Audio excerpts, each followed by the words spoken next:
it is. Hey man, so welcome back, man, to another live show. That's what we doing. Don't mind my son, y'all. He tripping. But hey man, we got a lot of shit to talk about.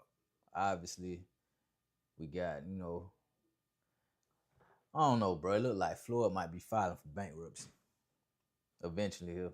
It look like Floyd probably gonna be filing for bankruptcy, y'all. I hate to say it, but it look like it's heading that way, and I'm gonna show y'all why in a second here. You know what I'm saying? It look like it's heading that way. You feel me? But I want to start Elon, bro. In case y'all been under a rock, Elon made history today. He the world's first trillionaire. World's first ever trillionaire, bro. He made history twice, matter of fact. He became the world's first trillionaire, and then on top of that, he had the largest IPO in history with taking his company SpaceX public. Bro, he started that company back in 02, bro. In 02. 2024 years ago. That's sick. That's sick. He just not took it public. You feel me? And it was valued at just under $2 trillion. You know what I'm saying? The valuation of the entire company. You know what I'm saying? The market cap. And now he's the world's first trillionaire. And now he made a gang of people that work for that company millionaires. I read it's a dude that was a welder, bro, for that company. Dude was making $28 an hour, bro. Just $28 an hour. And now he a millionaire simply because he had been buying shares in SpaceX the whole time. I don't know how long he was employed there, but he a millionaire now. Obviously, he been there for a minute if he been buying shares this whole time. That's why, people talk about real estate, people talk about, crypto and all these other type of, different ways to build wealth, bro. One thing I'm going to always stick with and forever stick with is the stock market, bro. That's for sure the most easiest and to me, the most efficient way, you feel me, to get rich. Simply because, bro, you just park your money and just let the company do the work for you. You feel me? With Elon becoming the world's first trillionaire, bro, nobody ever thought that was possible. Nobody. And this man still got more companies down the pipeline. He got Starlink. He got the company called Boring. You feel me? And don't forget XAI. That's another company of his. This man know what he's doing, bro. He know how to build companies. That's one thing you can't take from him. Despite how you feel about him, one thing you can't take from that dude, bro. That dude know how to build companies. From scratch at that, too. But I'm also keep it a bean with you. With Tesla, that wasn't his original idea. He just was able to operate it more efficiently. Tesla wasn't his original idea. You feel me? Go read the book Power Play. You know what I'm saying? That'll tell you all you need to know about that, about how he found out about Tesla and all that. But man, hey, Elon's a trillionaire, bro. And he had the largest IPO in history today. Safe to say, dude know what he doing when it come to building companies from the ground up and running them efficiently. So shout out to him though. But that's what I want to open up with y'all with. Like, invest in the stock market, bro. If you don't invest in nothing else, invest in the stock market. You feel me? And if you feel like that's too complicated, just buy index fund, bro. It's that simple. And just park it. Let the money work. Just keep buying into it. Whether you want to do it every month or whenever the price drops, or however you want to do it. But most definitely invest in the stock market, bro. This is not financial advice, though. Don't take it from me. You know what I'm saying? Do your own research. But if I was y'all, that's what I do. And don't worry about trying to, like, you feel me, thinking you missed out on the IPO. Because I watched this, like, all day today. It went all the way up to, like, 174. I think that was the high. 174, 175. But then it dropped down because it opened up at 150. It was priced at 135, but it opened up at 150. You know what I'm saying? And then it ran all the way up to 174. And then, like, I think it closed. Let me see what it closed at. It closed at approximately, if y'all ain't got no brokerage account, get you a brokerage account ASAP. It closed at 160.95. You know what I'm saying? Shot up 20% today. But you know what I'm saying? Don't worry about trying to chase an IPO. Like, you feel me? You got time to get into it if you eventually want to get into it. That is one thing, one company though I would hold for the long term if I was y'all. Simply because don't bet against that dude right there. Don't do it, bro. Because despite what people might think on, dude know what he's doing when it comes to business companies. You know what I'm saying? But yeah. So that's what I want to tell y'all about Elon, man. Now on the more important news. Floyd, bro. I think Floyd going broke, y'all. I hate to say it, bro. But it looked like Floyd going broke. Look like you don't have to file bankruptcy. You feel me? And I guess, bro, Floyd with that spending, bro. Floyd was spending too much. He got real bad spending habits. How you have almost $100 million worth of jewelry alone? $100 million worth of jewelry, bro? Come on, Floyd. Come on, bro. And then it came out, bro was taking advances from his fights before he even had the fight. You know what I'm saying? He was taking advances on it just simply because he needed the money that bad. You feel me? It was reports coming out that he was taking advances from the upcoming Pacquiao fight. The fight was in jeopardy because they was talking about Floyd was taking advances of the money before the fight even happened because he need money that bad. Bruh, you make over $1 billion, then you got IRS tax debts. You feel me? You owe other lenders. Like, y'all, debt is a scary thing if you cannot get yourself out of it. It's one thing if you're utilizing it as a tool, but debt can be a scary thing if you cannot pay that money back. You feel me? That's why when people was getting all them PP loans and all that during COVID, bro, it's a loan for a reason. It's a loan for a reason, my boy. You got to pay that bread back. Don't ever get yourself up in hot water, bro, where you up in here, where you damn near insolvent. And insolvent means you can't pay your debts to people. You feel me? And that's where it looked like Floyd trending towards, you know what I'm saying? But I'm going to play this video for y'all. We're going to react to it just so y'all can see what I'm talking about, in case you don't know.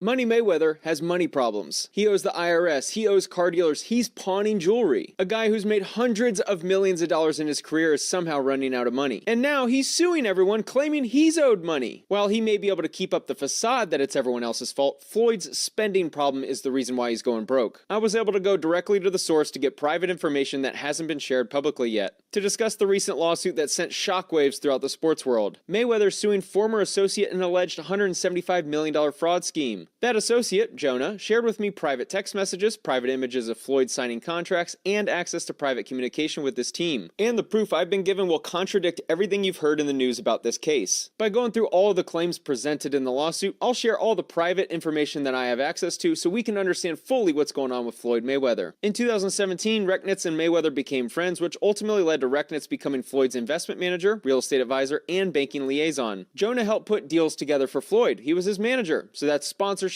real estate deals, and fights, just to name a few revenue streams. Jonah shared with me that he was not on salary, meaning he only made money when there was a commission on finding a deal. As an example, Jonah shared with me that Floyd was running out of money in 2020, so Jonah put together a fight with Logan Paul to generate income, as well as many other exhibition fights. Turns out the only people actually punching Floyd in the face at this time were the IRS debt collectors. More on that in a minute. The first big claim that Floyd makes is that he wasn't aware that in 2016, Rechnitz had pleaded guilty to wire fraud conspiracy, that Rechnitz had cooperated with the United States attorney, or that Rechnitz had been the subject of significant civil litigation. What Floyd's attorney was trying to do with this complaint is make it look like Floyd was taken advantage of by a guy with a questionable past, like Floyd is this innocent victim who had no idea who this guy really was.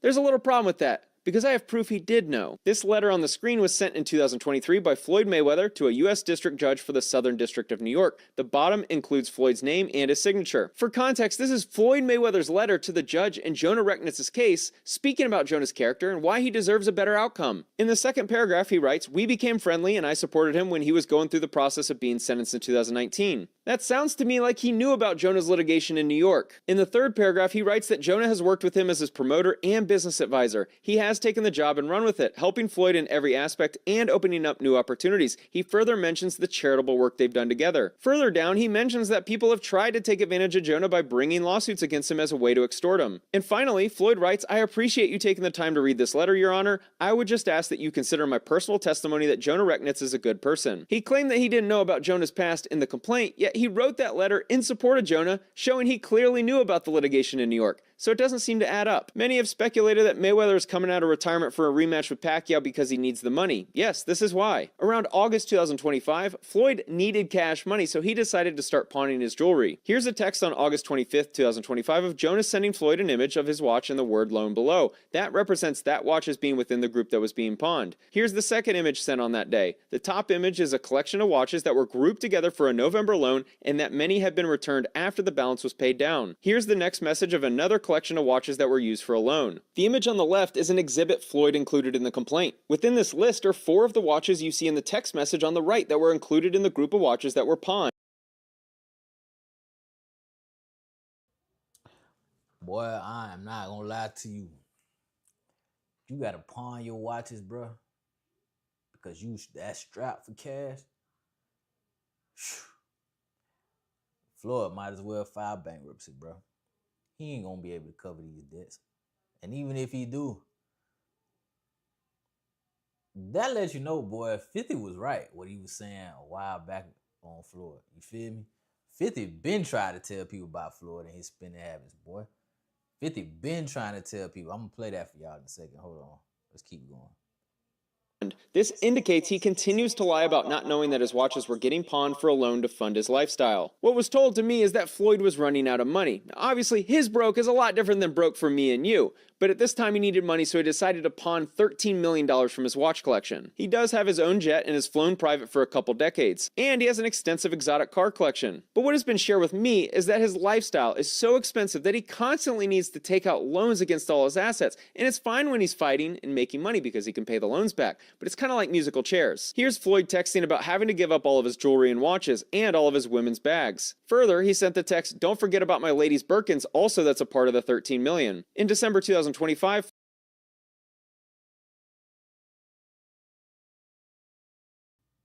Boy, bruh, I ain't gonna lie to you. Having to pawn your lady Birkin bags is diabolical, bro. Floyd, dog, what we doing here? What are we doing here, Floyd? Cause boy, you gotta pawn some Birkins. Boy, you you down bad, boy. You down bad. Floyd, this ain't looking good, my boy. This is not looking good. They making you look smut out here, bro. Floyd, they making you look smut. Now, you gotta pawn your lady Birkins, bro. You gotta pawn the Birkin bags. Damn, dog. You gotta pawn the Birkins? Not the Birkins, Floyd. Not the Birkins, bro. Come on, dog. Let's keep going, man. Floyd texted, "Please keep me updated on my jewelry and Birkins. Thanks." Back in March, so around 7 months after he began pawning, he texted his pawn shop lender asking about the balance he owes so Jonah knows what the number is. Jonah, as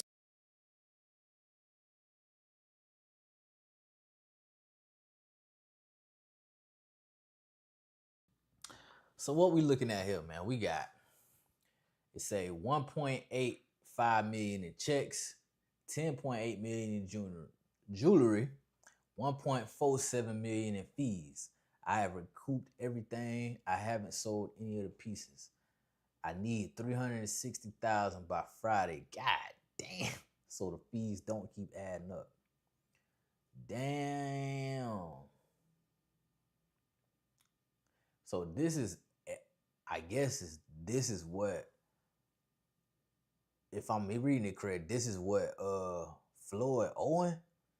These balances, 1.85 million in checks, 10.8 million in jewelry. God damn, Floyd. 1.47 million in fees. God, what the fuck? What the hell Floyd got going on, man? Shit. Boy, I cry if I owed all that money, boy. I wouldn't even lie to you. Pawning, he texted his pawn shop lender asking about the balance he owes so Jonah knows what the number is. Jonah, as Floyd's manager and the one who handles all the financial transactions, is the one who ensures that all the loans are paid off. The lender responds $1.85 million in checks, $10.8 million in jewelry, and $1.47 million in fees, and he mentions needing another $360,000 by Friday so the fees don't keep adding up. Floyd received the $13 million for pawning watches in his supposed $100 million watch collection. Jonah shared with me that people pay up to 3% per month, which is why the fees were so high. That loan was almost paid in full. If you reread Joel's message, it makes sense. Joel says, I have recouped everything and hasn't had to sell any pieces. All that remains is another $360,000 so Floyd doesn't have to pay any more fees. In case you aren't following, Joel can sell the watches that were pawned if Floyd doesn't pay the $13 million back. But he didn't need to sell watches because he was paid back and made $1.5 million in fees. In the complaint, Floyd discusses pawning his $100 million jewelry collection with the words, to be pledged.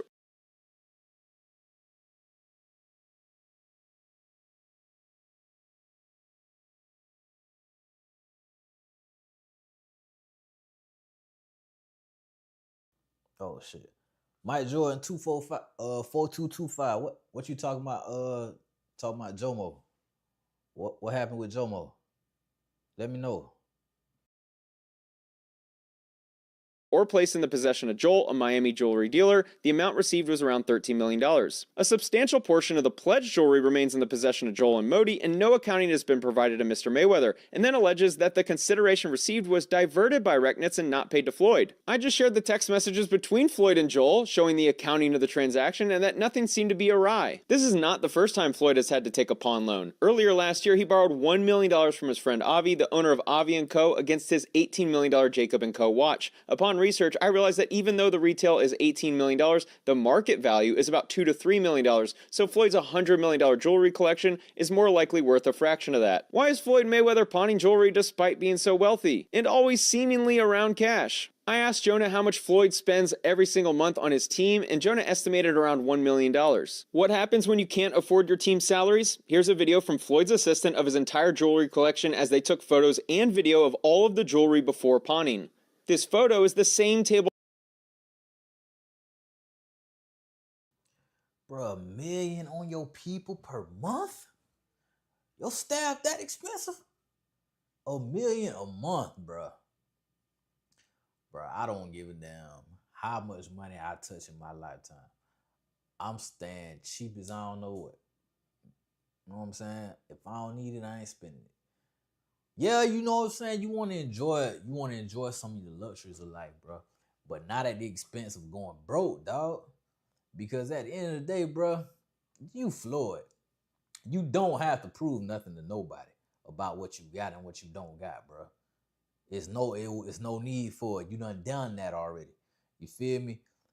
Floyd should have had a spree where he might have been balling like that from, like, you feel me, maybe age 20 to just say 30. By the time you hit 30, bro, okay, now you need to realize, all right, I need to stop, you know what I'm saying, blowing my cash and start, like, you know what I'm saying, getting shit in place, because I'm only getting older. I ain't getting no younger, and I ain't gonna be boxing forever. That's what he should have did, bro, because nigga, you still trying to live like you 25, that you gonna be fighting forever? Man, hell nah, Floyd. Like that, to me, bro, it just seemed like Floyd, he was just making ignorant ass decisions, because it's no way, bro. And then on top of that, all that Floyd used to be talking about, oh, he made smart investments, smart investments that. No, you didn't, bro. No, you didn't. You not as smart as what you try to lead people on to believe. Now, you're not no dummy, because you can't be dumb and make over $1 billion in boxing. You just can't. You feel me? You're a brilliant marketer. You know how to market yourself. You know how to do that, but at the same time, you don't know how to manage your money, bro. As much money as you made, you still financially illiterate. You ain't made no type of good investment decisions with your money. You trusted the wrong people. You made bad investments. You made bad bets. You got bad gambling habits. You feel me? You buying shit you don't need constantly. Like, nah, bro. That just go to show you, bro. A lot of these athletes and entertainers, like rappers or whatever, movie stars, They just don't make good decisions, bro. Mike Tyson, another one. Mike made like probably what? Maybe a cool 250. Excuse me, from boxing. Went bankrupt, bro. $250 million and went bankrupt. These dudes don't be knowing what they be doing with their bread, bro. And then like they trust the wrong people with their bread at that too. So people just be stealing from them right under their nose and they don't even realize it. That dude that he trying to sue, the dude probably ain't do what Floyd accused him of, but he probably took some of Floyd bread without Floyd knowing. Simply because Floyd don't know no better. And then you can't tell him nothing because Floyd, one of them niggas, he got so much money, he ain't gonna let you tell him nothing or else he gonna fire you. So, I don't know. Let's keep going though.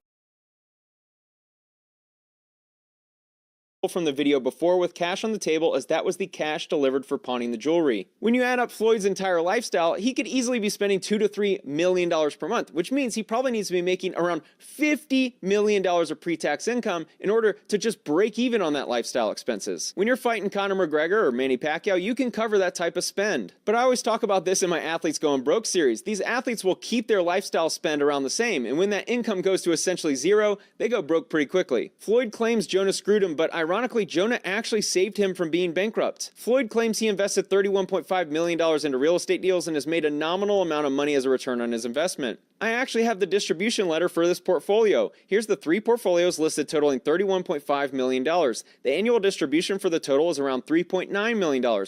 Back in 2024, when Floyd began investing in real estate, he had no liquidity, meaning he had no cash flow and essentially had no cash to his name. Jonah presents an idea to Floyd Mayweather, as Floyd at the time had 2 properties that were owned in full, however, they weren't being rented out, so they were costing him money every month. Jonah says you should invest that money in real estate so that you can start earning cash flow. In one of the exhibits filed with the complaint, Floyd shows the sale of his Beverly Hills and Miami properties. Instead of having 2 houses sit empty like before, Floyd is now earning almost $4 million every year in cash flow while owning valuable real estate in New York, so it's odd seeing him file this complaint alleging he's been screwed. Does anyone remember this fight? It was in 2015, 11 years ago. And this fight was in 2017. Al Heyman had to advance Floyd money from this fight because Floyd had already spent all of his money. All of this spending is not new, it's been going on for years. So think about this, it's been 9 years since that money. All of this spending is not new, it's been going on for Bro, this man had to get advanced. 36 M's, bro. 36 M's. Bro, you was that broke. You was that pressed for cash that you had to get an advance for $36 million? Do y'all see that on the screen? This man had got an advance for $36 million, bro. Floyd, what the hell you doing with your money, boy? What the hell Floyd doing with his money? Mind you, bruh, $36 million advance. What the hell this nigga doing? This is crazy, bruh. Damn. for years. So think about this. It's been 9 years since that fight. Let's assume Floyd spends around $20 million per year, which is pretty reasonable given his lifestyle expenses. That would have meant he spent $180 million since that fight in 2017. He's always posted pictures with cash money because it's his branding. And he certainly has had a lot of money at one point. But spending a couple $1 million per month blows through this cash instantly. Floyd may have had a $100 million jewelry and watch collection, and that's certainly wealthy to me and you, but when you're spending $20, $30 million per year, that $100 million can dry up pretty quickly. Which is why he now needs to exit retirement to fight Manny Pacquiao for a payday. One of the other claims is about Floyd selling his jet and not receiving any money. There's mention in the complaint that the block for the purchaser was left blank. What the media misunderstood was that the plane wasn't sold for $1 like the complaint lists here. Here's the actual signed contract, which does list the consideration of $1 and OVC, and you can see Floyd's signature down below. I think what was misunderstood is that the plane didn't actually sell for $1. OVC means other valuable considerations, which means the sale was for more than $1. This happens when private parties don't want the amount known to the public. Here's the text message between Jonah and Floyd. Jonah sent the payoff letter from the lender of his private.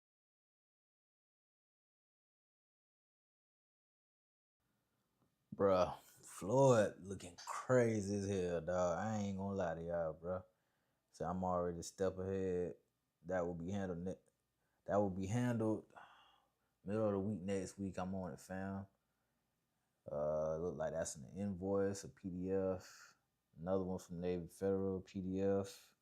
Say good morning. Thank you for all your help with this transaction. The wire has gone out just now in the amount of 2.787 $2,787,187.11. Please advise when the wire has been received. So he sold the jet for $3 million. That's it. He sold it for $3 million. That's what it looked like. Sheesh.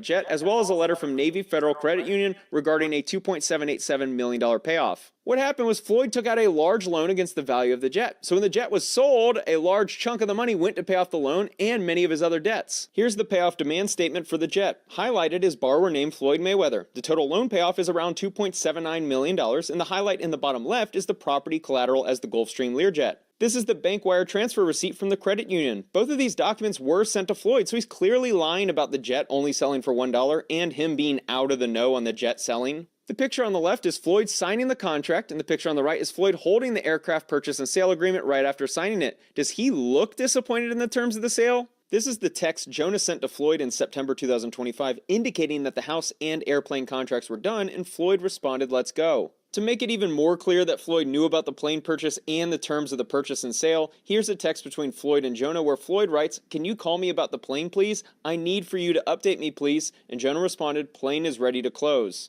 Jonah saved hundreds of private images, screenshots of text messages, and I can understand why he did it. They were dealing with millions upon millions of dollars, Floyd was going broke, and Jonah worried that Floyd was going to start blaming those around him for his financial problems. Back in November 2025, Jonah sent this message to Floyd saying, "I can help continue to create income for you for life, but you need to start saving more money and spending."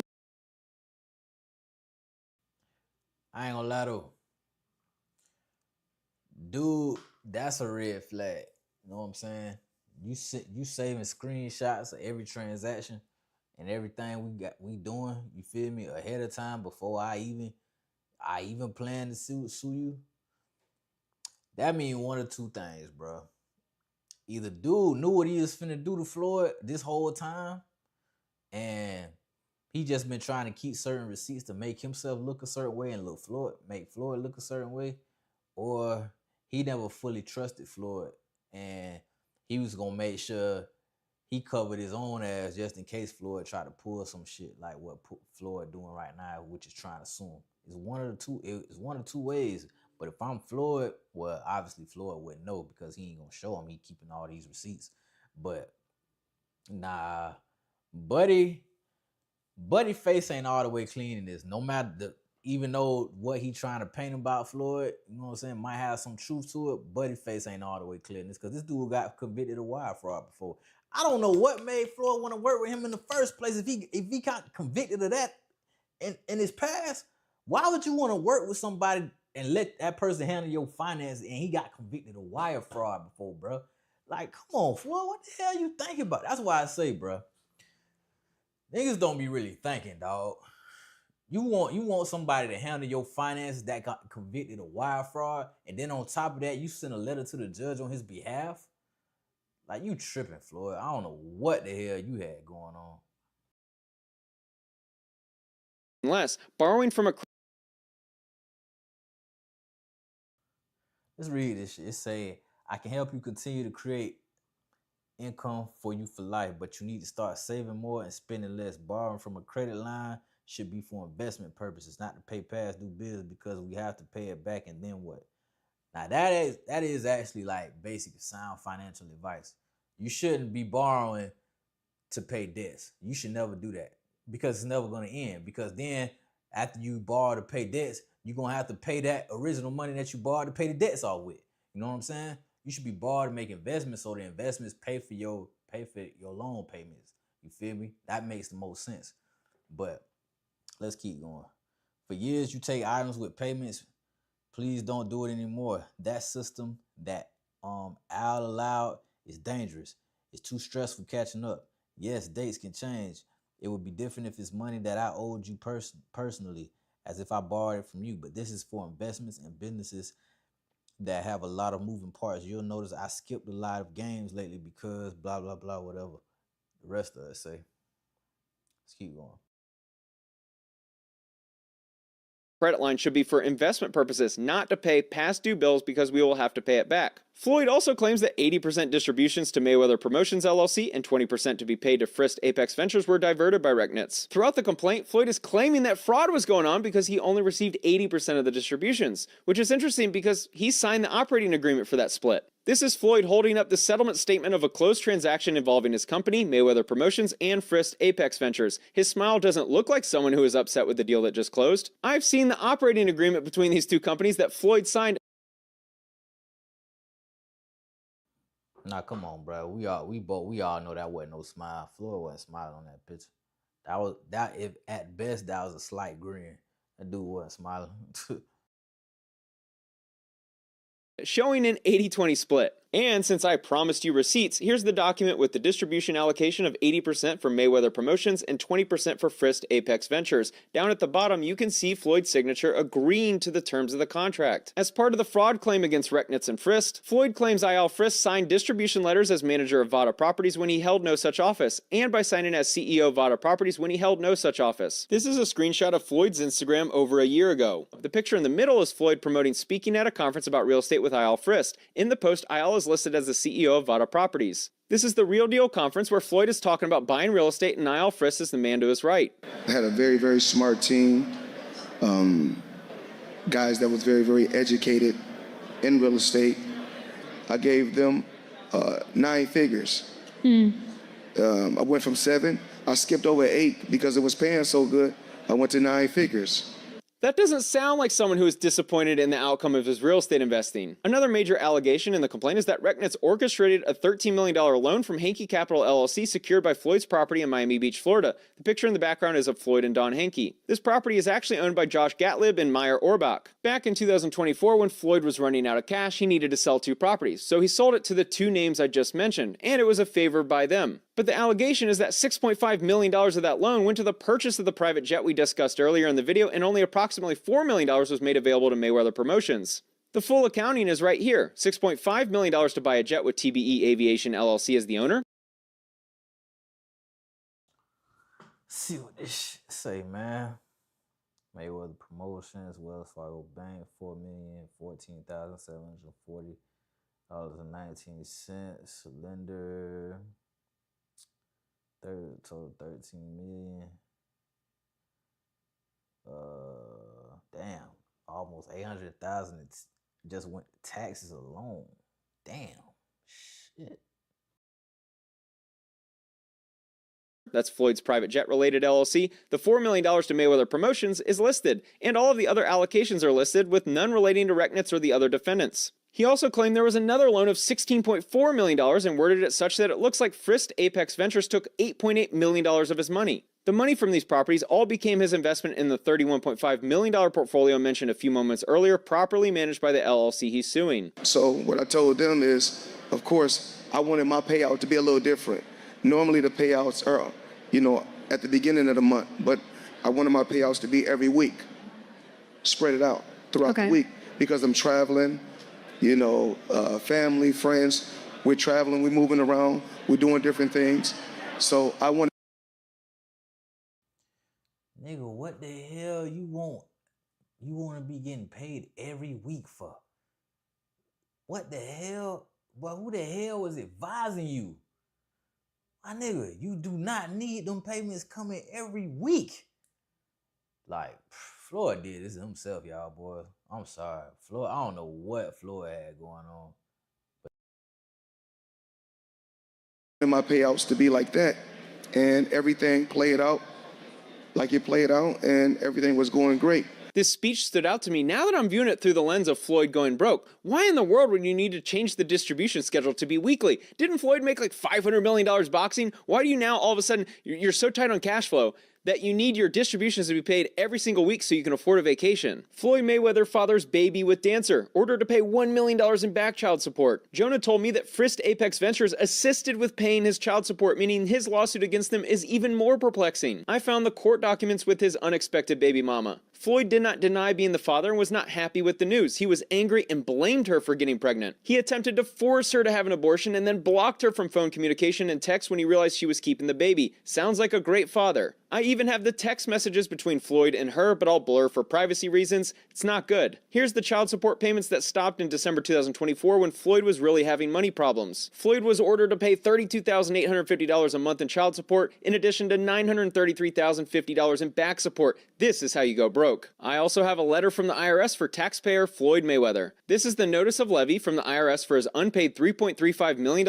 in taxes from 2018. This was sent to Wells Fargo to seize any money in Floyd's Wells Fargo account. And they did the same for his JP Morgan Chase account. Here's an official IRS tax lien document sent to Floyd Mayweather on his property for the amount owed of around $7.28 million for the years 2018 and 2023. Some might say he's not going broke, he just wants to push off paying back the IRS, but I think this next document is a smoking gun. This is the collection appeal request Floyd sent to the IRS on why he couldn't pay. The explanation he sent was, need more time to gather the funds to pay in full. This is the IRS about to start seizing his assets. This isn't a personal loan. Why in the world, if he's made hundreds of millions of dollars, why doesn't he just pay the couple $1,000,000 so he can get the IRS off his back? Jonas still hasn't been served with the complaint, which means he can't respond, and also because this lawsuit follows exactly what Floyd does with the media. Floyd has been claiming that he is unaware of a lot of the documents and that he didn't sign for deals. Jonah provided evidence to me of images he took of Floyd having a notary visit his house to sign. I'm blurring a lot of this to protect Floyd.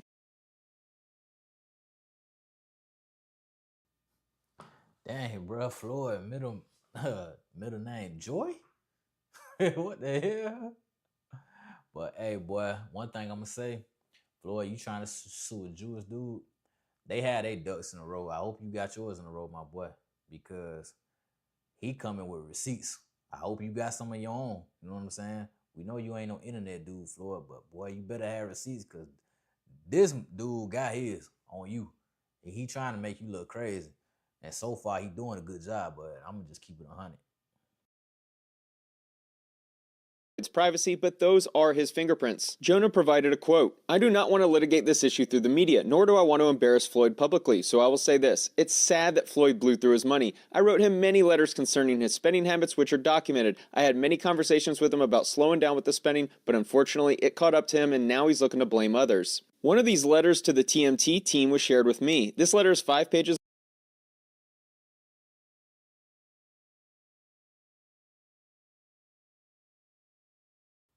Well, now we finna read some of this.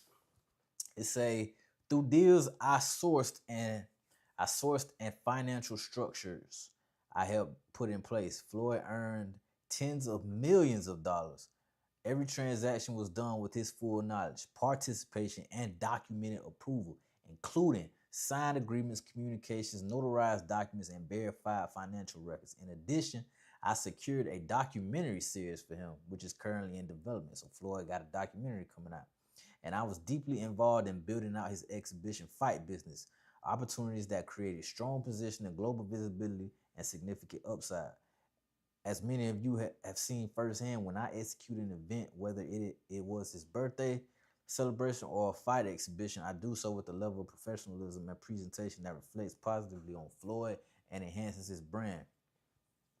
I also made consistent efforts to guide decisions beyond just business. I strongly advised against certain behaviors that I believe could damage his long-term stability and public image. I urged him to step away from sports betting and gambling. That's one big issue Floyd got. He gambled too much, y'all boys. You know what I'm saying? And I expressed clearly that involvement in the strip club related businesses would not align with being viewed as a true professional at the highest level. That's another gem he gave Floyd, bro. Them higher ups, them dudes who own sports teams and different type of investment firms, run hedge funds and all that, they view you owning a strip club as some low level shit, bro. You feel me? They look at you down there with regular working people. That's how they look at you. They don't look at you as somebody that's a true boss just because you run a strip club. They gonna be like, oh, whoop-de-doo, nigga. Like, get the hell out of our suite. You know what I'm saying? It's only real bosses over here. We manage tens of billions and hundreds of billions of dollars, and you run a strip club. Like, we cannot relate. That's how they looking at Floyd. You know what I'm saying? He a Jewish dude, so he would know. You feel me? Like, so let's keep going. My goal was always to help him evolve, not just financially, but personally, and to position him as a humanitarian figure with integrity and purpose. Damn, they making Floyd look crazy.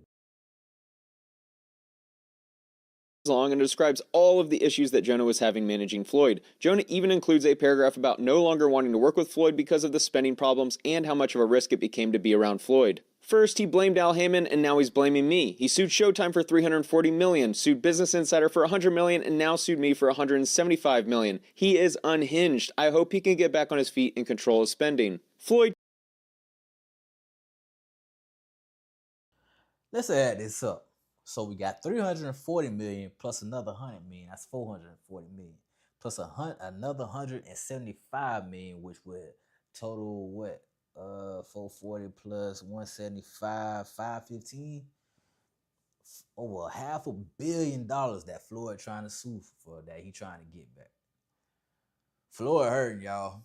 That's what this saying to me. Floyd hurting, and he hurting bad. You feel me? You know what I'm saying? He ain't gonna never like show it or tell the people. But Floyd hurting. You feel me? If all this information with Buddy putting out there is true, Floyd hurting, dog. And I'm telling you, he probably gonna end up filing bankruptcy. If it's this bad, he ain't gonna have no choice. Even with those fights, he ain't gonna have no choice, bro. He just ain't.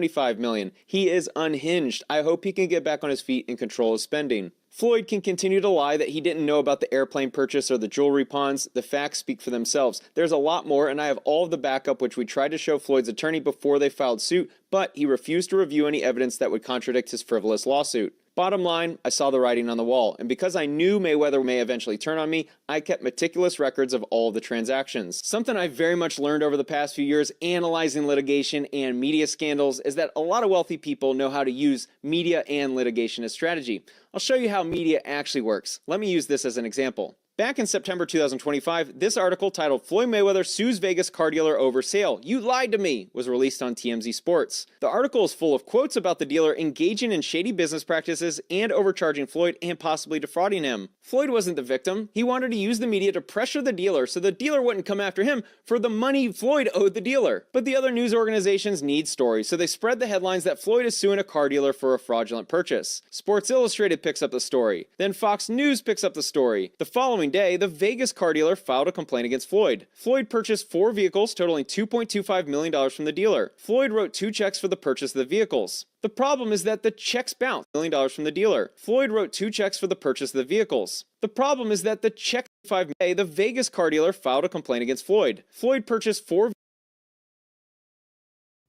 Hold on, bro. This man purchased 4 vehicles at the same time.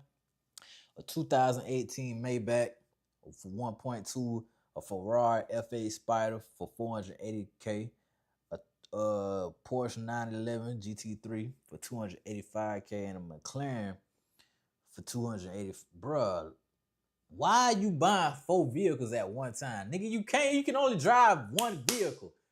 Buy one and get the hell off the lot, bro. What the hell are you doing, Floyd? Like, come on, dog.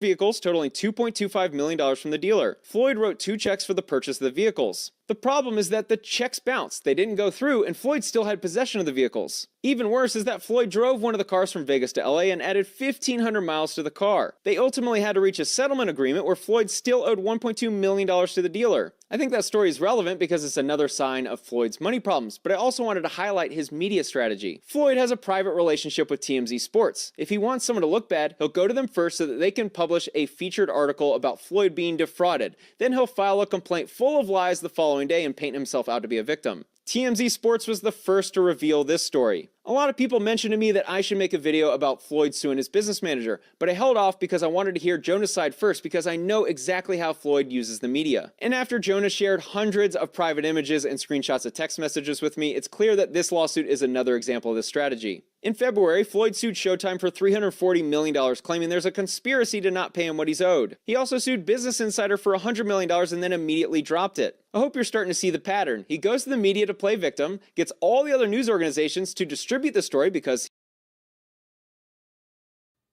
that Business Insider lawsuit, that's what Floyd tried to sue them because basically they exposed Floyd for lying about them him having them Manhattan properties in New York.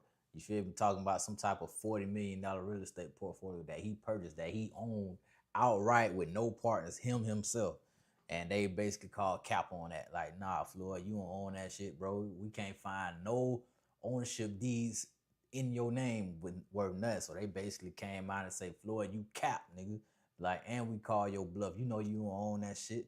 And so, boom, Floyd tried to file a lawsuit, but it was quickly dropped because he must have been exposed. Like, bro, you can't win this. Like, you know you don't own that shit. like, what we doing here, bro? Floyd, come on, you looking bad, my boy. You going out bad, my boy. He's a very big name, and then he hopes that he can settle with the other side so that he doesn't go bankrupt. Guys like Floyd use the media as a strategy, not as reporting on truth. Logan Paul claims Floyd still owes him money. Miami jeweler sues Floyd Mayweather Jr. for $1.4 million bling tab. The retired boxer asked to pay the $1.675 million owed to the jeweler at a later date. The jeweler also alleges that Mayweather submitted 5 checks that bounced. Floyd Mayweather sued for $330,000 in alleged unpaid rent on luxury Manhattan apartment. Another lawsuit filed against Floyd for the use of an unpaid private jet trip. I've been sued a couple different times and know what it's like to have multiple false allegations written about you in a complaint. I've been accused of being a member of a criminal enterprise and assaulting someone. See, in America, you can write whatever you want in the complaint, even if it's full of lies. What's interesting about this lawsuit is that it's a verified complaint, meaning Floyd is signing under the penalty of perjury that everything is factual. Maybe he isn't capable of reading ChatGPT's answer on why it's a bad idea filing a verified complaint full of lies. He could be hit with a perjury charge. Floyd also has a bit of a gambling problem. It's known that he bets a lot of money on sports. If you follow my channel, then you know how much money these guys lose betting on sports. Easily millions of dollars. The amount of money these degenerates gamble is truly mind-boggling. Just this one. I'm gonna tell y'all a story, man. What I learned about gambling. I got 2 stories for you. One, man, I was a senior in high school, bro. I worked at Wendy's, flipping burgers. I had just got paid, boy. I had got paid like $400. You know what I'm saying? A nigga on my football team, like, what's up, boy? You want to play Madden? You know what I'm saying? Play like $20 a game. So shit, I feel it myself. I had just got paid too. I got fresh $400 in my pocket. Like, yeah, what's up? We go to his house. First game, get my ass skunked. 21-0. That's double. 40 right there. Whew. We play again. Skunked again. Boom. Another 40. That's 80. Gone right there. 80. Right out my pocket. We play again. Another skunk. Another 40. Damn. 120 going out my pocket. We play again. Another skunk. Another, bruh. Basically, I lost half of my check that same in a one day, bro. 200 gone before I left. I like, oh hell no, I'm out. That's when I learned gambling ain't for me. Nah, I ain't learned my lesson. Another one. This is probably like, I was like maybe 23, 24. I'm on Molly. I'm gambling. We playing cards. We playing tunk. You feel me? I'm talking about all night. We started playing at like probably like 10:30 at night. Me and another dude, we playing tunk. We both on Molly all night. My homeboy sitting on the couch. They damn near asleep. We playing tunk till like 6 in the morning. Nigga, I lost like $1,200. And then when I get in the car, my homeboy telling me like, bro, he was cheating you the whole time. You ain't even realize it. I'm like, damn. That's when I realized, bro, gambling is not for me. Y'all niggas got that. I don't care if it's betting on teams. I don't care if it's just a little friendly way. Nigga, I ain't betting shit. Because I know I ain't finna win. That shit just don't go my way. So I can imagine somebody like Floyd betting thousands of dollars at a time. Y'all got that, boy. Y'all got that. I ain't doing it. Y'all can have that shit.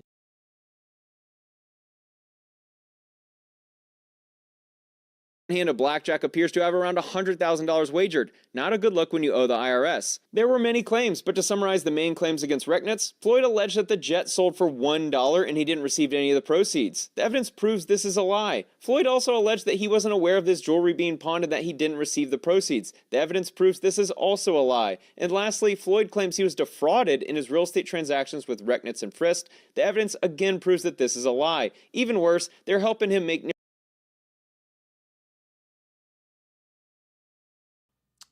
At the end of the day, bro, what I think this mean, I think Floyd really can't read, bro. He can't read, and he really not as savvy or smart as he try to lead people on to believe. I think he have other people do his thinking for him.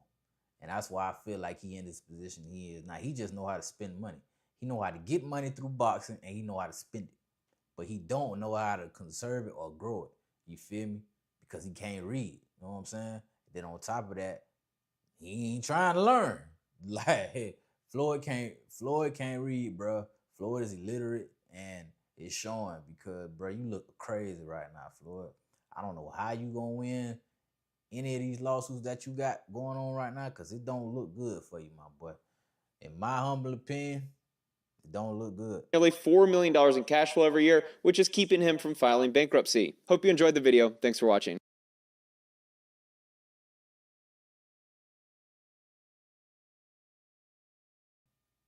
Bruh. You're watching The Breakfast Club.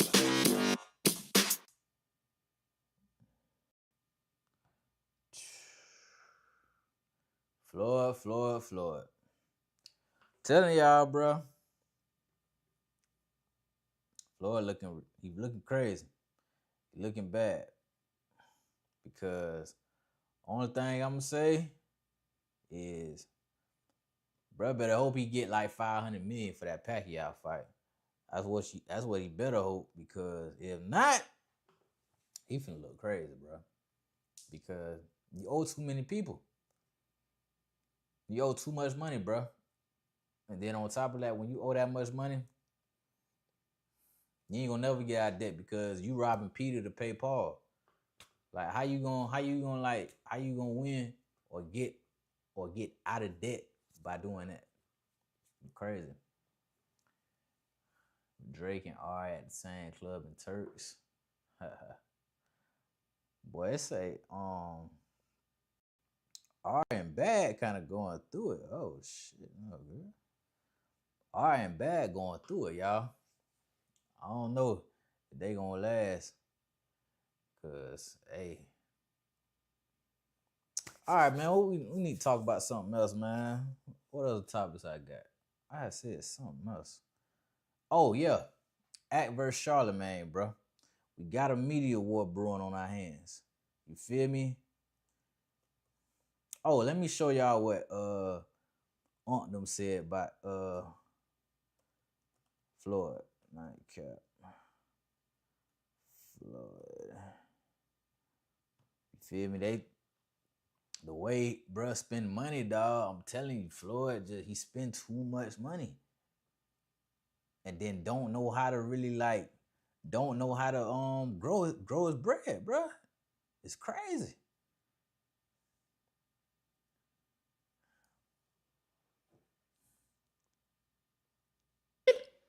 Yeah. He probably stayed in a room that costs 10, 15,000 a night. That's him. He got 5, 10 people staying with him. That's probably staying another $1,000 to $1,500 a night. He gonna be I hate this. I hate this, man. Hey, he got too many people, Too many people around him. Oh, Joe, Too many. You fly somebody, you got an entourage. Do people know what it costs to fly and to stay where he be staying? Yeah. He probably stayed in a room that costs 10, 15,000 a night. That's him. He got 5, 10 people staying with him. That's probably staying another $1,000 to $1,500 a night. He's staying somewhere for weeks. Hold on, you got to think about security too now. That's them. You got to put them up. You got to feed them. So not only do you put them up, you pay to put them up, and you pay them. Yeah. Damn. He gonna bounce back though, I hope so. He gonna bounce back. He gonna bounce back. And I mean, I'm not one, to really be talking, being that I've never lived that lifestyle despite having the money. I'm a little different. I would like to consider myself very financially savvy. I think he can show hints or flashes of, I'm still Floyd. I'm not gonna go crazy like I used to, but I'm gonna let you know I still got it. because he's caught up in that image of having to always look like I got it.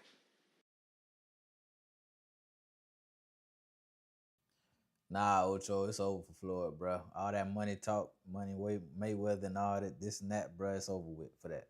We know you ain't got it like that, Floyd. It's coming to the light.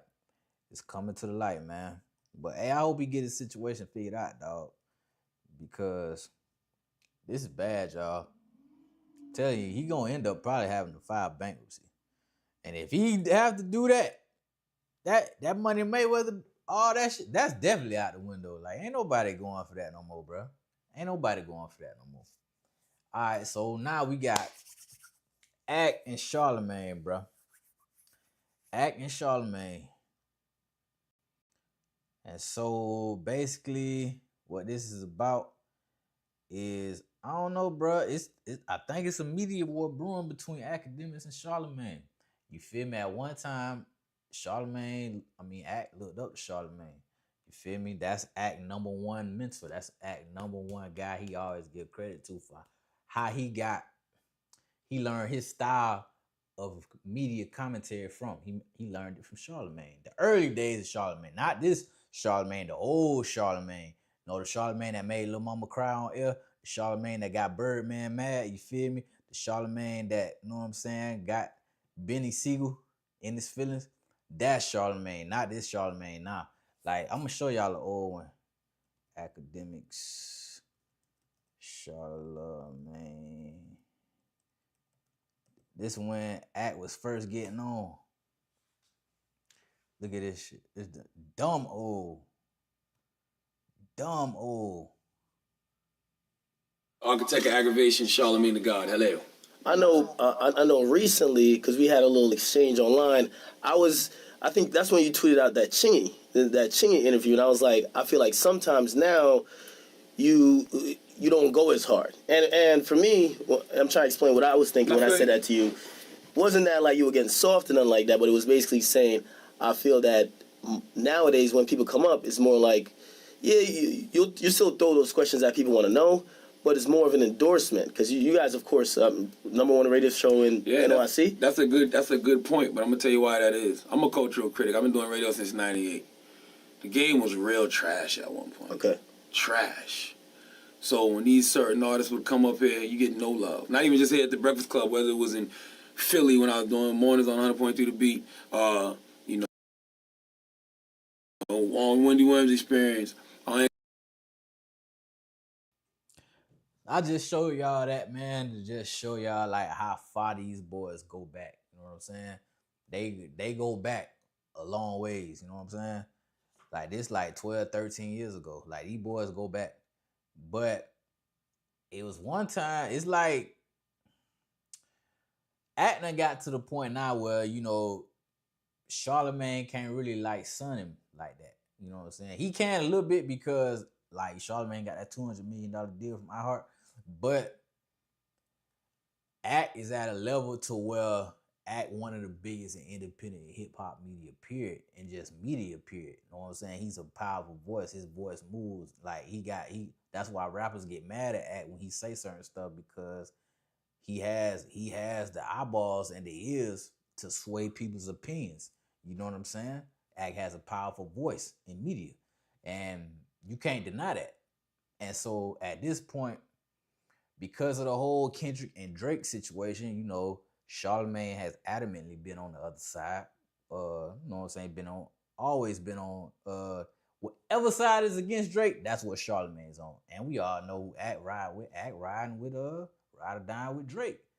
And then on top of that, so what that came about with these boys is basically Act dude on Twitter who run his Academy account, that dude, I think his name Grant Wizard. He be tweeting crazy shit about people, you know what I'm saying? And then it was last week? I think it was last week. Grant Wizard was posting all this shit about Charlamagne. I could probably show y'all. Like, all this shit about Charlamagne, you know what I'm saying? Liking little girls, you know what I'm saying? The PDF and all that. So, like, making Charlamagne look real crazy, basically. And, So now it's an issue. It's an issue between Act Dude and Charlamagne. Even though Charlamagne, Act really rock with Charlamagne, look up to Charlamagne, got love for Charlamagne. Act at the same time, let it be known that a line has been drawn in the sand, and he's standing with Grant Willard because that's his guy. And basically, Charlamagne trying to tell Act like, your boy the feds, your boy ratting you on you, boy. So you might want to basically Act feel like Charlamagne is trying to divide and conquer. And I don't know, bro. The way that I wonder how this is gonna play out. Let's see. Let's see if we can pull this up. Damn.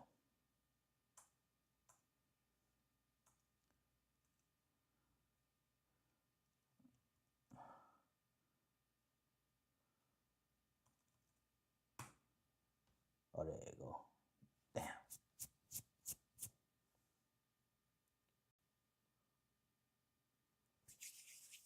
All right, so look, I'm finna show y'all some of the shit they done posted about Charlamagne. It's way down here.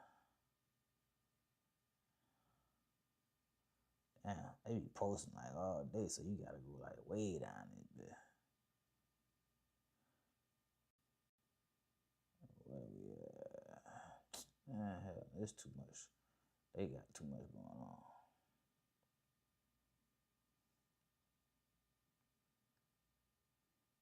All right, fuck that. I'm gonna just we're gonna get to the meat and potatoes of this shit. So, you know what I'm saying? Stop boring y'all. And like we finna see what academics done said about Charlamagne. You know what I'm saying? Charlamagne.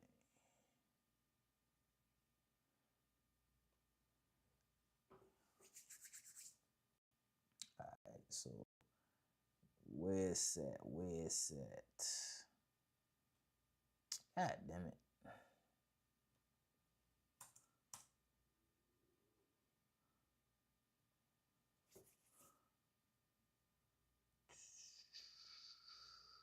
All right, boom, here we go right here.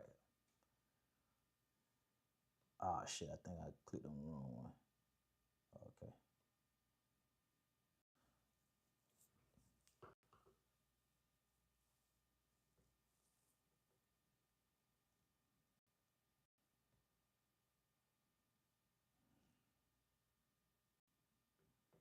$50 spins per day for 20 days valid for select games. This is a gambling ad. It's on Brilliant Idiots.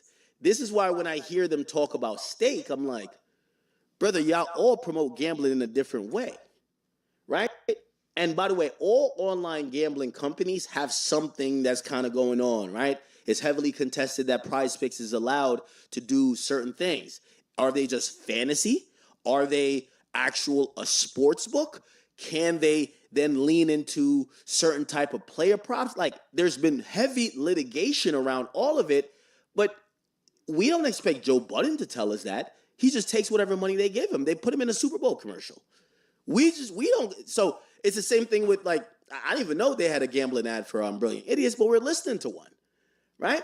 So when I hear them mention like stake and shit like that, the only thing I have to think is that they're funded by something that might not like stake, because obviously stake is really highly successful, but they have a lot of ops too. So I can't, my ops is like Rock Nation. Rock Nation clearly don't fuck with me. Okay? Drake ops, I won't name him, but I know Drake ops. I know Nicki ops, and I know Stake ops, and I know Aiden ops. It's an op that's in the middle, or kind of all of everybody ops. That's the person that's doing this. And that's what I'm trying to, I'm on a campaign to figure out who. I won't stop. Anyway, let's get to it. Only an expire each day after 24 hours. See terms at casino. Get the Unreal College ends June 30th. Terms at 8. Be careful. Look out. I thought you were looking out for him. See the internet trying to make a war between me and academics? Did you see that? I didn't know there was a war between you guys. There's not. I thought it was like you were like saying, hey, be careful, look out. I thought you were looking out for him. Well, yes, I gave. Is that not what he said? So yeah. you want me to play it first? Oh yeah, you can play with academics today. Shout my man Charlamagne. He gave me a call. He said, "Act, this was going around. I seen it." So what? Where'd it come from? I don't know. Oh, okay. Charlie, if I wasn't supposed to air you out on that, it's okay. But listen, I got to get to the bottom of this. I hear Laura LaRosa got it in the background. What Laura LaRosa got? What? Then I hear, oh, you got like one of the stooges that was on this show, and then this other guy that don't like you, and I'm like, what's going on here? Now, like for anything, I like to address things head on. But with that, you know, I don't like doing proxy wars. I like to just kick it off. I tell all y'all eat a dick. Straight up. All y'all eat a dick. Y'all ain't stopping nothing. All y'all can eat a dick.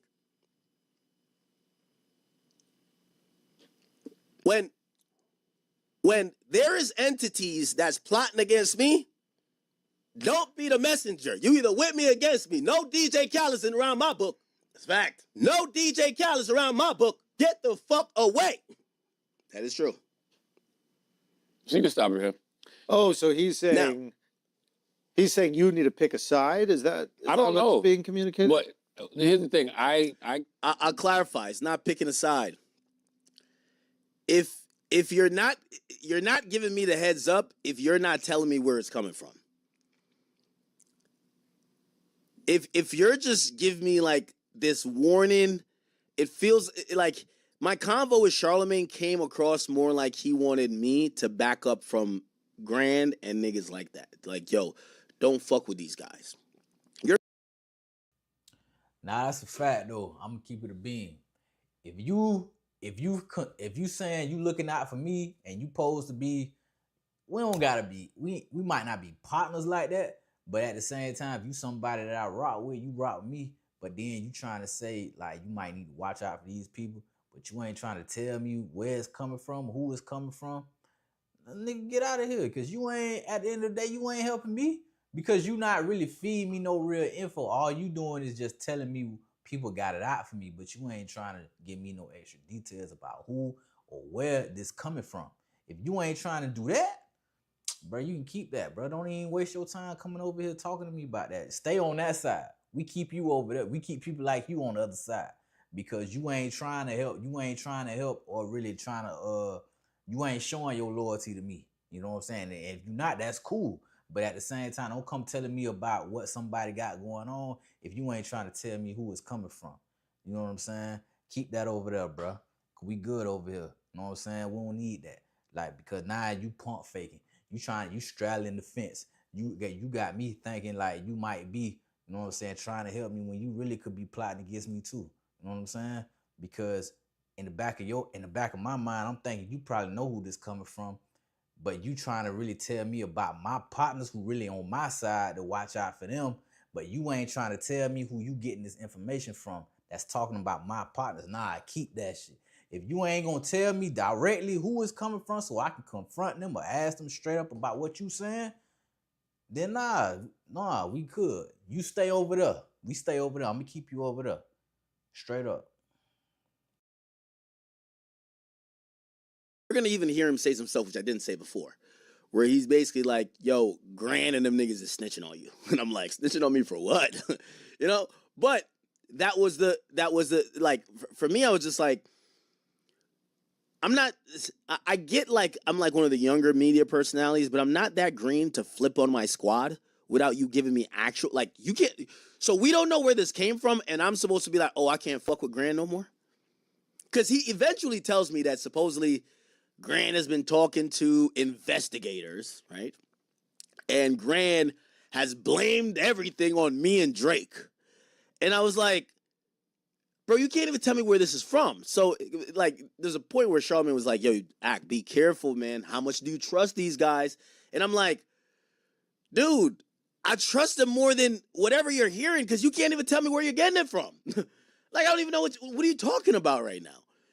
So that was just a little odd to me, because I'm like, it's like you're trying to have me to flip or to back up off these people who I'm cool with, who have, you know, we have built a lot in the last couple years. But with you giving me these details, me even asking you, yo, where did shit come from? Like, what the fuck is this? It's like, yo, I don't know. I can't even talk about it. I'm like, what? Like, what are we talking about? Anyway. Gave academics a heads up because academics has done that for me before. Mm-hmm. You know what I'm saying? Academics has reached out to me before. Yeah. To say, hey, I don't know if you see what's happening over here, but such and such is doing this, such and such is doing that. Oh, hey, you know what? Good looking, right? So I was returning the favor. And you know, usually, man, stuff comes across the desk all the time. We do media, right? So in media, you get tips, anonymous tips. I got so many files on so many different people. I don't know if things are true. I'm just saying that these things come across the desk, right?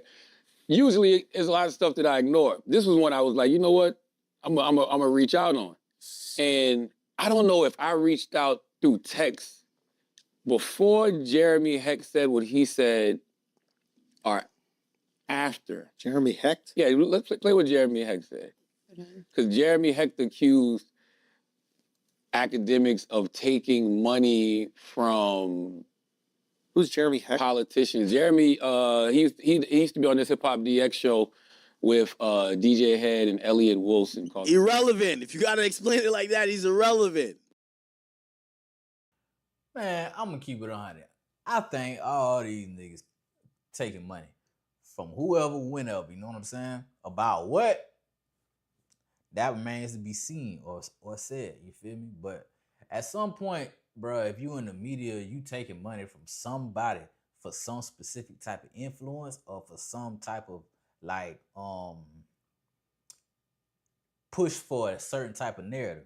Like they all take money. Like we ain't finna sit up here and act like these boys, ain't none of these boys taking no bread behind the scenes because like I told y'all, I made a post about it. Like hip hop media is very biased, bro. It's biased and watered down. A lot of these dudes is not objective no more. All it is subjective and biased opinions. That's a given. Like, you know what I'm saying? Nobody don't want to really keep it real or really tell the truth. They ain't doing that. They ain't telling the truth no more, bro. You feel me? The old Charlamagne gonna give it up about whoever, whenever. He ain't doing that no more. Charlamagne staying lip tight, you know what I'm saying? He just gonna support who he gonna support and not gonna support who he not gonna support. You know what I'm saying? He's not objective at all no more. Come on, bro. He getting too much money. He can't be. He can't be the old Charlamagne. They not gonna allow him. You feel me? Act the most objective one, in my opinion. He the most objective one. Simply because Act, despite what you might think about Act gonna talk shit about a lot of people, bro. A lot of people. You know what I'm saying? And yeah, he biased when it come to Drake. Obviously, Drake gave him an OVO chain. Of course he gonna be biased. You feel me? But Act will keep it real enough to where he ain't, you know what I'm saying, I would say compromised because Act ain't gonna sugarcoat it now. He won't do that. The rest of these dudes they just too PC. They ain't finna really give it up the way they need to give it up for the viewer. You know what I'm saying? Like I said, you ain't gonna never get that old Charlamagne again. You ain't gonna never get it because he simply just he don't rock like that no more. He just don't. You feel me? Charlamagne getting too much money. He 200 M's up. You feel like even Joe Budden. Joe Budden don't give it up how he used to. He not objective. You feel me? He very biased in himself. Look at that whole battle, bro. Them boys glazed anything Kendrick did. Anything Kendrick did, bro, they glazed the shit out of him. You know what I'm saying? So that's why I say, like, most of the media is bought, bro. They paid for. You feel me? Not one of these dudes is going to say nothing crazy about Jay-Z. Not one. Only person that talk crazy about Jay-Z is Act. The rest of these dudes not going to do that. They act like Jay-Z God. And I don't see why. I don't see why. But they scared to say something about Jay-Z. That's the point. They not going to keep it a beam, bro. They scared to say something about that dude. You feel me? For whatever reason. And shit. But let's keep going, man. Bigger picture. I think he still works for Hip Hop DX now. Listen to what Jeremy had. Akademiks says that he has $100,000 for me if I can prove that he was being paid by the head of Truth Social. Jeremy, I got $100,000 for you if you provide that. Let me read some receipts. November 14th, 2025. Chris Pavlovsky sent a payment to Livingston Allen for $8,804. and another one on December 23rd, 2025 for $1,234. That's almost 10K. Technically, that's only a tenth of what you would owe me. I won't put it on screen, but you can go double check the PayPal app. Now, I know you want to act all confused and Google it. Head of truth. Now, I don't know if I text. Now, I'm going to jump in because I listened to this part before and Charlotte skipped over it. First of all, I debunked that. That was a Rumble payment, not Truth Social. Second of all, Charlamagne did hit me up afterwards. So he hit me up afterwards. So, and if Charlotte does listen to this, you know, I think I talk very clearly, even when I'm talking to you privately, but I'll say it publicly because I have nothing to hide. My antennas went up when I said, why is someone having a dossier that might include me? And I said, I've always told that people could pay for music promotion. I have a platform. I've always said that. This has never been a secret. Charlamagne legitimately told me, this is bigger than just entertainment, and then he evoked politics. He says, yo, it's an election year, it's politics. They're saying that, you know, either you or the people around you are taking money for political shit. And I'm like, huh? And that's where I connected that to Jeremy. Because Jeremy said I was taking money from politics. Like, nigga, y'all know if I took some money from politicians, I would have been said it, nigga. I would have been said I robbed them niggas. That's what I do, nigga. Stole that. So I was caught off guard when Charlamagne said, no, this is not about money and music. This is about politics. Your platform and the people around you are so big, people are investigating to see if y'all are influencing. That threw me for the loop. So that's the part that I'm not too sure if Charlamagne didn't realize. I was so confused. I'm like, you're saying we're influencing. So that's basically the thing. They don't care if I you know, promote Drake or whoever. They're saying your platform and the people around you, they're starting to influence elections. And then I hear this MAGA shit. And I'm like, huh? So whoever's like doing this is also having that angle that we're influencing people, and it's an election year, we might maybe flip votes. So then I start thinking about a bunch of stuff. Number one, why Charlamagne hit me about this, but I'm like, he does deal with politics a little bit. But then I hear the Jeremy nigga has the same thing, and I'm like, this isn't making sense. I keep asking Charlamagne questions. It was a weekend. He was like, when I get back, I'll ask Lauren LaRosa. And I'm like, okay, so I'll never hear about this again. You know what I mean? And by the way, I've never heard about it again. I've never heard about it again. I'm telling y'all, you can't really trust media like that. You just can't trust them because they, like I tell y'all, they not giving you their authentic opinion. They giving you what they paid to say. You feel me? That as much as they try to say, nobody tells them what to say. Yeah, the hell they do. Because all y'all do is take the majority opinion. That's what y'all do. You know what I'm saying? Like I say, outside of act, I'm not even counting act. Because I'm talking about mainstream hip-hop media, bro. They all take the popular opinion. They take the safe route. They'll never take a contrarian position. They'll never tell you what they truly feel in their heart. Because for one, they can't do that because they paid to push certain narratives. And then two, they scared to say what they truly feel. You know what I'm saying? For one, they might not want to get fired. And then two, they don't want to be like piss off the wrong person, the wrong people. That's just what that is, bro. Like niggas don't speak their mind no more. That's why you see streamers getting a lot of attention. That's why you see people like Act or what up, mama? That's why you see people like Act got the platform he got. You know what I'm saying? Because a lot of these dudes that's like at least independent, you can't buy them off. You just can't do that. You know what I'm saying? Like, but the mainstream people, like you can threaten them with losing their job. You can threaten them with getting blackballed. You can threaten them with a lot. Independent media, you can't do that. So they have no real incentive to really push certain narratives if they don't want to do that. You know what I'm saying? And so that's why you gotta really be careful about who you listening to out here.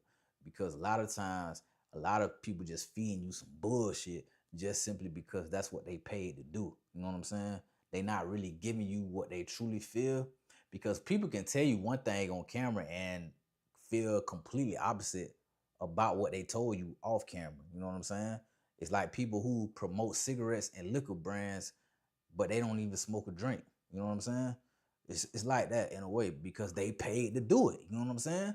And despite what y'all might think, these niggas paid, bro. They paid to push certain narratives to y'all. You know what I'm saying? That's why you just gotta be careful about who you listening to and where you getting your information from. Because a lot of it ain't 100 if you're getting it from unproven sources. But let's keep going.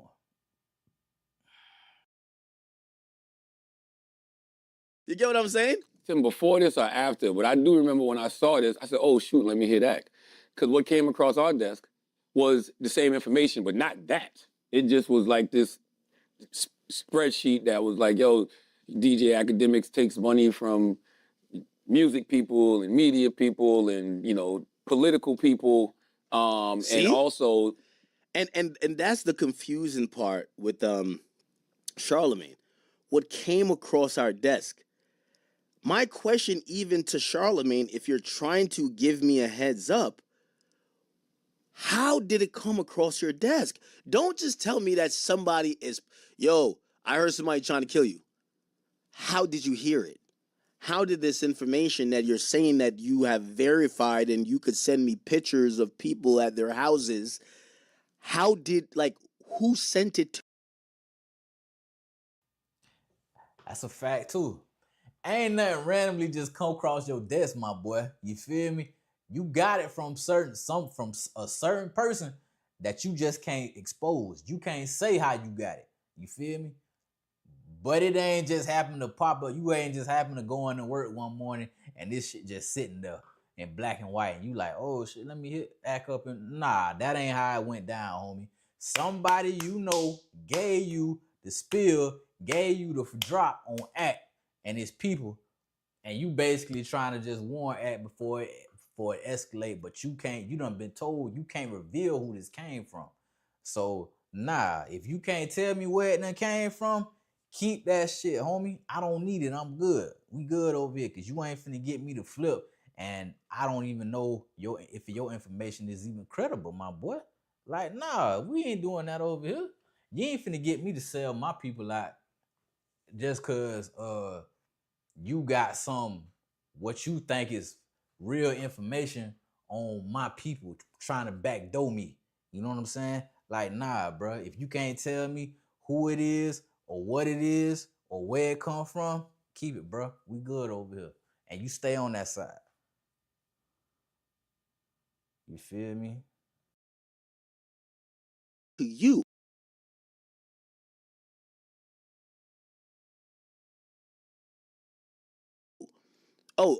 You only heard about it from Lauren LaRosa? Who sent it to her? Where is this info coming from? Whose angle is this info? And I'm getting nothing. So once I'm getting nothing, I'm like, all right, I gotta just back up. You get what I'm saying? Like, I don't do proxy wars. Like, so that's what I said. Like, me and Charlamagne ain't beefing. Charlamagne didn't say fuck Ack or nothing like that. So I fall back, but I could no longer tell the people who are getting harassed, which is my team, yo, bro, because that's what I do. Like, if they've ever posted something about Joe, I say, yo, Joe's my man, right? Joe's my man.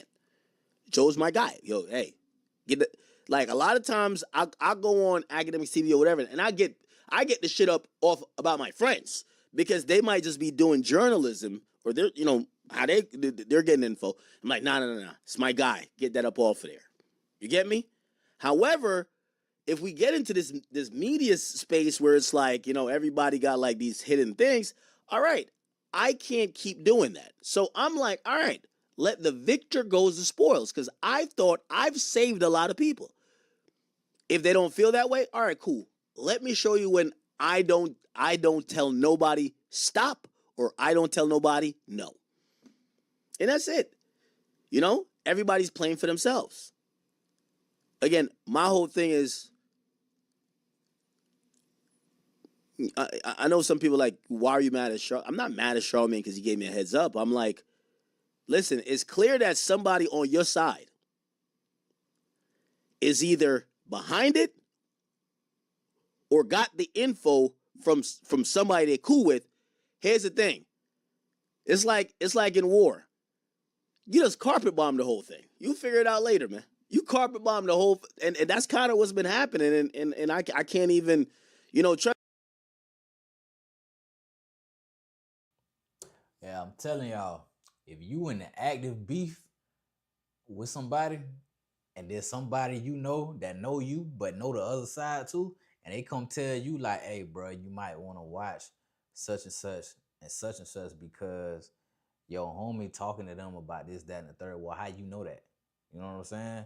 And on top of that, why you coming to me telling me about what my homie's doing, and you ain't trying to tell me though who they saying it to, or what they saying about me? You know what I'm saying? Like, nah, because at the end of the day, you cool with the other side, so I can't fully trust you. I don't know if you might have more of an alliance to the other side versus to me, and they could have sent you over here at the end of the day.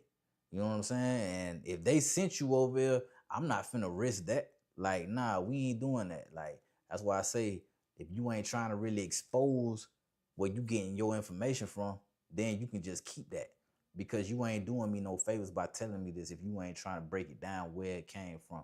You know what I'm saying? So nah, we good on that, homie. We good on that over here. You gotta draw a clear line in the sand with people, bro. Especially when you in active beef, because they'll get you fucked up. You know what I'm saying? If you really ain't really on your toes, like the people will set you up like that, dog, and you won't even realize it. You know what I'm saying? People that play both sides, you gotta keep them on one side. You gotta draw a clear line in the sand and make sure and let it be known, like, hey, bro, either you with me or against me. It ain't no play in the middle. Because if you doing that, I can't trust you. And then you got to stay over there.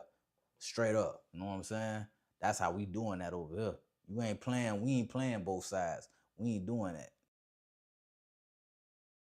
Trust me, I haven't been necessarily happy about. I don't like seeing Charlamagne being discussed in non-GOAT-like manner. I have a lot of reverence to him and his skill and what he's done for commentary and hip hop, but also we're in like different times. I don't even know what the fuck to say these days. You get what I'm saying? It's like Charlamagne might be in cahoots with niggas that don't.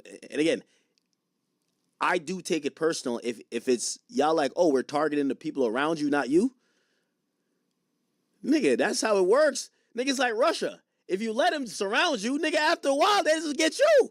So I can't let y'all just go in and try to dismantle Grand Wizard, this person. No, hold up now. They take money to spread false narratives about folks, like do these smear campaigns and things of that nature.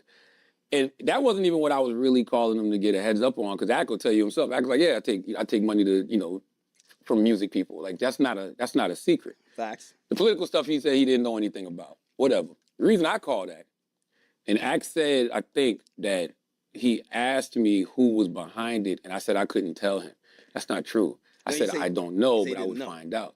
But what I did tell him was that these three individuals, Carson McCoy, another guy named Alex Ocha, and George Nguyen. How you pronounce it, Chris? It's a Vietnamese name. Nguyen. By the way, the second name I've never heard it in my life. But go ahead. Nguyen is the closest, yeah. George Nguyen. He's that's Grand Wizard Chat nigga, and he is from Australia. Now, Chat, remember what I told you?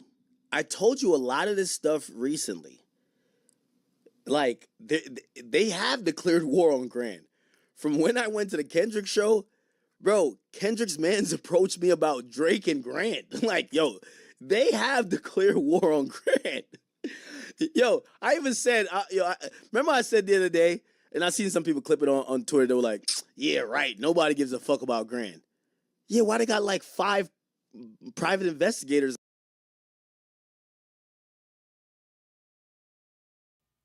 I ain't gonna lie.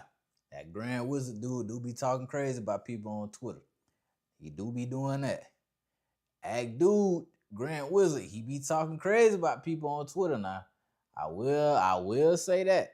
I will say he do that. Nah, what he's saying about people, whether it's true or not, I don't know. But dude sometimes ain't got no filter and he go crazy on people. So I can see why he done made some enemies. That's a fact. You know what I'm saying? But hey man, one thing about it, shit, you gonna talk shit about people online, you won't have to stand in it. You know what I'm saying? Unless you don't never go outside. But if you somebody that go outside, boy, you gotta be prepared to stand on that, boy. Because you never know what type of energy gonna meet you. You know what I'm saying? And whatever energy gonna meet you, you gotta be prepared for it. Because I mean, at the end of the day, you brought that on yourself. You feel me? You gotta stand in whatever you saying behind that keyboard, homie. You got to. Outside his house, even though he's an AI. Like, why? You know what I mean? Why are they stalking him? You know what I mean? But whatever. Earlier, what we were told was the Carson kid and George were getting investigated, got pressed by investigators, and cooperated. No, not Grandy. And told and said that they get their marching orders from Akademiks and Drake. I don't know if this is true. I don't know if it's not true. I'm just Grandy's Vietnamese. What? Is he? He lives in Australia. Yo, I sent Act the pictures they sent us of him, and Act goes, "Who is this?" And I go, "They say this is the George Grand Wizard chat nigga dude." And then he was like, "What?" I thought Grand is an AI. He was skinny. And so I guess when he sent Grand the pictures, you know, Grand confirmed, like, "Yeah, man, I got these pictures sent to me, you know, a few months ago." So I was just calling Act to give him a head. Now, I will say, everything, and I think Charlotte knows that. Everything Charlotte shared with me, I shared. I'm a loyal nigga, bro. Like, we think I'm just gonna take this info and just go to the corner and not tell the guys? Yo, hey, this is all the info. What's going on? I sat with everybody. And I said, "Yo, you might need to watch the people around you, because sometimes, man." No, Grandy. Listen, sometimes you. He's hilarious, though. I don't know, but sometimes you be in business with people and aren't fully aware of all the things that they may be doing. So right? is that so? There's a Yo, let me tell you this, and again, they have this document outside somewhere. So like, there's no, I don't do the secret shit, because if y'all claim y'all got the info, this not secret. So let me tell you fully what he said.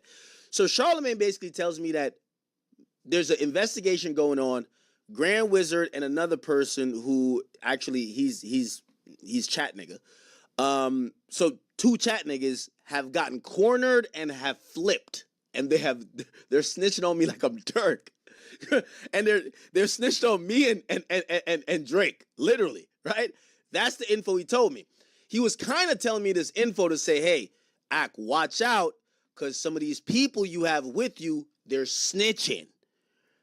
Number one, I'm telling you, I don't believe it. Okay, I've talked to these people, and by the way, I hate the fact that he even put that into the air, because there's nothing to snitch about. What all this inquiry shit is a civil case. There's no criminal shit.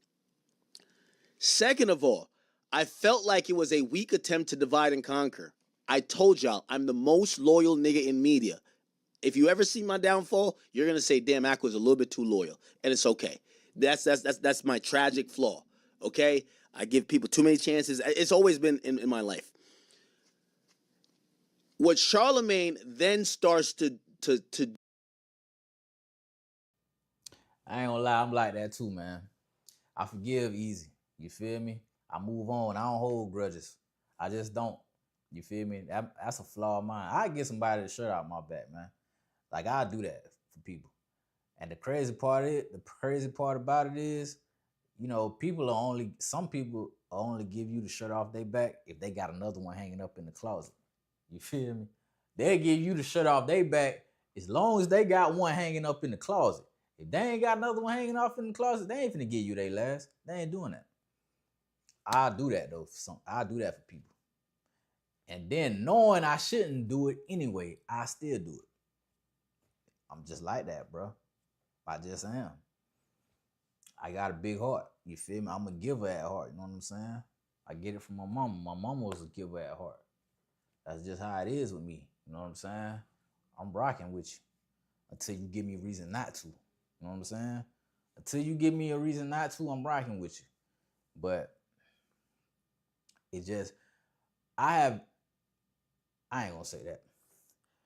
Sometimes you'll run into people that, you know what I'm saying, you actually going harder for them than they go for you. You know what I'm saying? And a lot of times that's a hurtful feeling.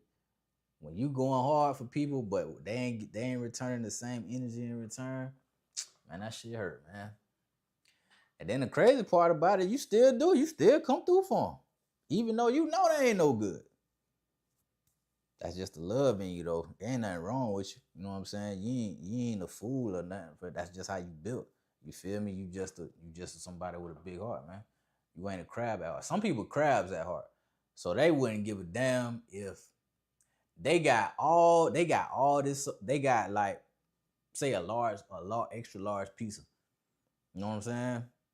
They see you over there, you ain't got nothing to eat. Common sense would tell them to at least offer you a slice of pizza. They ain't gonna do that because at their heart, at their core, they a crab. As opposed to somebody like you who got a big heart, who was an easy giver. You know what I'm saying? Especially the people in need, you won't hesitate to get them a slice of pizza if, you know what I'm saying, roles was reversed. But since they a crab at heart, they ain't even gonna think about giving you a slice of pizza. And they know you starving. They know you starving, but they ain't gonna give it to you because in their heart, bro, they a true crab, bro. They a true crab. People like that, boy, you stay far away from them. Stay far away from them, boy, because I'm telling you, they ain't no good. You can't keep pouring from your cup trying to help people and nobody's not replenishing yours. Because at the end of the day, what you gonna have left for you if you keep pouring, trying to fill up everybody else's cup? What you gonna have for yourself? Nothing. You know what I'm saying? And then nobody ain't replenishing you. They ain't trying to give you nothing. So at the end of the day, bro, don't neglect yourself too much because people across you, especially if they know you somebody that's not gonna really take it there with them simply because of how good a person you are, people take your kindness for weakness, man, and they'll walk all over you. You gotta watch that though. Do in our conversation is to say, he's trying to turn me against Grand Wizard. Say, yo, bro, you sure how much you know him? And I told him straight up, I said, nigga, I trust Grand Wizard with everything, nigga. Straight up, like, what you want me to say? Like, what you think I'm like some like weakling that's gonna be like, man, I don't really know him. Nigga, I trust that nigga with everything, nigga. What are you talking about? Then, you know, and this is why, and I'll say this publicly because I would say to Charlamagne privately. Charlamagne, I ain't gonna lie to you. I don't think necessarily this was your plan in necessarily, but y'all wanted me to turn against my guys. I'm not doing that. They told me even, they were like, oh, I ain't gonna lie. Man, these guys, they doing a lot of crypto shit, blah, blah. Grand Wizard getting paid millions. Like, yo, we seen the payments. All right, man, we're going to keep an eye on that. Like, we're going to keep an eye on see what happened between Charlamagne and Akademiks camp. That's a situation that's brewing. You know what I'm saying? So ain't no telling what's going to happen, like, going forward. But that's a situation that's brewing. Let's go to finesse, dog. This is the last topic. You know what I'm saying? We're going to touch on tonight. And I'm finna get up out of here. It's already late, man. Let me see where it's at.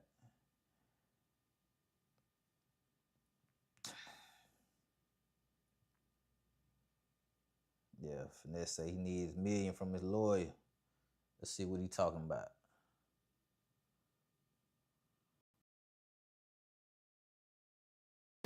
I need to be your closing person when I say this shit. Hey.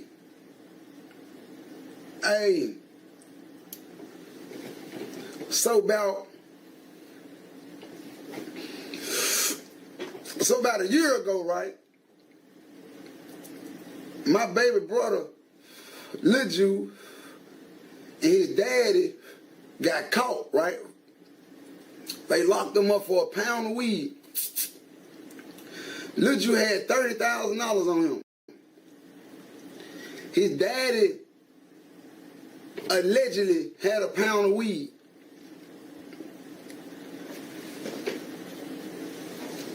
They locked both of them pound of weed in Little Rock, Arkansas, right? Took my little brother money. You said, bruh, stay telling the business. This been public. You just don't know nothing. Get your Stanley Cup built out my ass, bitch. Broke ass hoe. With your meal-do ass kitchen and your meal-do ass floor. With that funk ass love seat. Bitch, shut up. Shut the fuck up, bitch. It's been public. Shut up, bitch.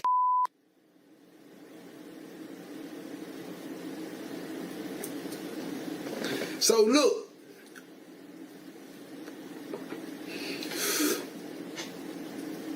it's a lawyer down there in Little Rock, Arkansas. His name is Eugene Clifford. He a white boy, snort a whole lot of rain.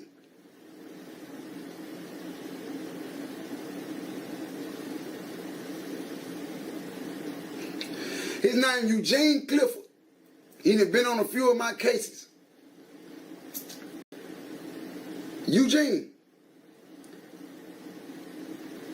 get that 30,000 to the area, man. Let you beat his case 2 weeks ago. Get me his money, man. Hey, Eugene Clifford, out of Little Rock, Arkansas. Hey, Eugene Clifford.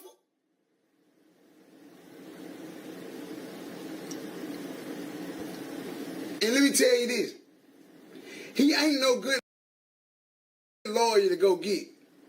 The only reason why I got him because it wasn't nothing but a petty weed case. And the only reason why I got him when I was locked up was because I ain't had no money. I was broke as the 10 Commandments.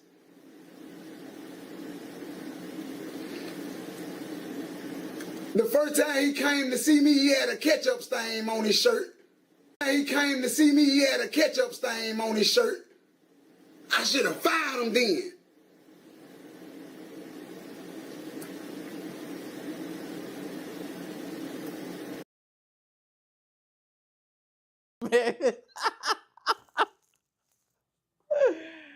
That boy say he broke his the 10 Commandments. Boy, I ain't never heard that one, dog. Hey, this boy finesse crazy, boy. This nigga is wild.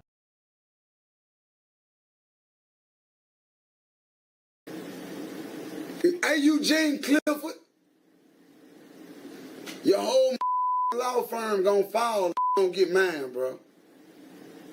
If Lil Ju don't get his bacon, bro, your whole law firm gonna fall, bro. Get Lil Ju his money, man. That shit happened 13 months ago.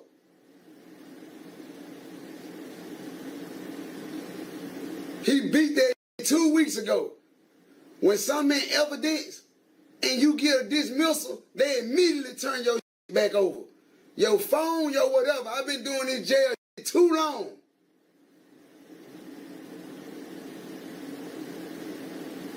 Man, get Lil Ju his 30 back, man. He beat the case. You currently texting me talking about we won. I know. You ain't got to tell me we won, nigga. Get that bacon to the area. Get that man his money, man. That shit was 2 weeks ago. So I called him.